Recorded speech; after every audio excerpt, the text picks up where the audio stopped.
Vicky pros கோச்சார prediction தோழர்களுக்கு அன்பு வணக்கங்கள். நமது இந்த கோச்சார ப்ரெடிக்ஷன் நிகழ்ச்சியை உங்களுக்காக பெருமையுடன் வழங்குபவர்கள் Fabulous Divine Product.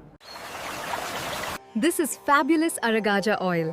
It keeps you energized, positive and spiritually connected all day. It creates a divine aura around you and brings a natural, attractive presence wherever you go. Anyone around you will feel calm, comfortable and drawn to your positive energy. Use Fabulous Aragaja oil in diffusers, during rituals, or apply it for a sacred and divine experience.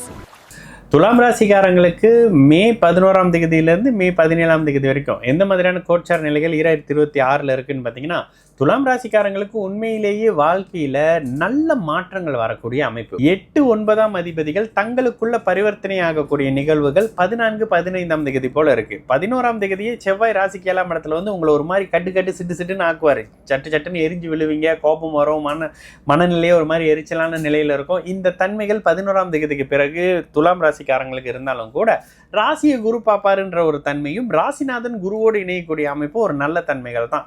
கூடுதலாக சந்திரன் 6, 7, 8ஆம் இடத்தோட வரக்கூடிய அமைப்பு. அப்ப சந்திராஷ்டம அமைப்புகள் உங்களுக்கு கிட்டத்தட்ட ஞாயிற்றுக்கிழமை போல மெதுவாக சந்திராஷ்டம அமைப்புகள் தொடங்கும்ன்றதுனால வார பிற்பகுதியில முக்கிய முடிவுகளை எடுக்கிறதுல சற்று நிதானம் தேவைப்படக்கூடிய அமைப்புகளாக இருக்கும். பொருளாதார அமைப்புகள்ல மாற்றங்களுக்கோ ஒரு முக்கிய அமைப்புகள்ல கையெழுத்து போடக்கூடிய அமைப்போ, அவரை நம்புற இவரை நம்புற நட்பா சேர்ந்துக்கிட்டு இதை பண்றோம் அதை பண்றோன்ற மாதிரியான முடிவுகள் எடுக்க தேவையில்லாத அமைப்பு வார பிற்பகுதியில் ஞாயிற்றுக்கிழமைகள்ல இருந்து வருதுன்றதுனால துலாம் ராசிக்காரர்களுக்கு வாழ்க்கை துணை நட்பு அமைப்புகள்னா எல்லாம் சரியா இருந்தாலும் கூட முக்கிய முடிவுகளை தள்ளி போட வேண்டிய காலகட்டமாகவே இந்த வார பிற்பகுதி இருக்குன்றதுனால சனிக்கிழமை ஞாயிற்றுக்கிழமை அப்படியே அடுத்த வார திங்க செவ்வாய் வரைக்கும் கவனமாக இருக்க வேண்டிய காலகட்டமாகவே இருக்கும் சகல தரப்பு துலாம் ராசிக்காரங்களுக்கும்.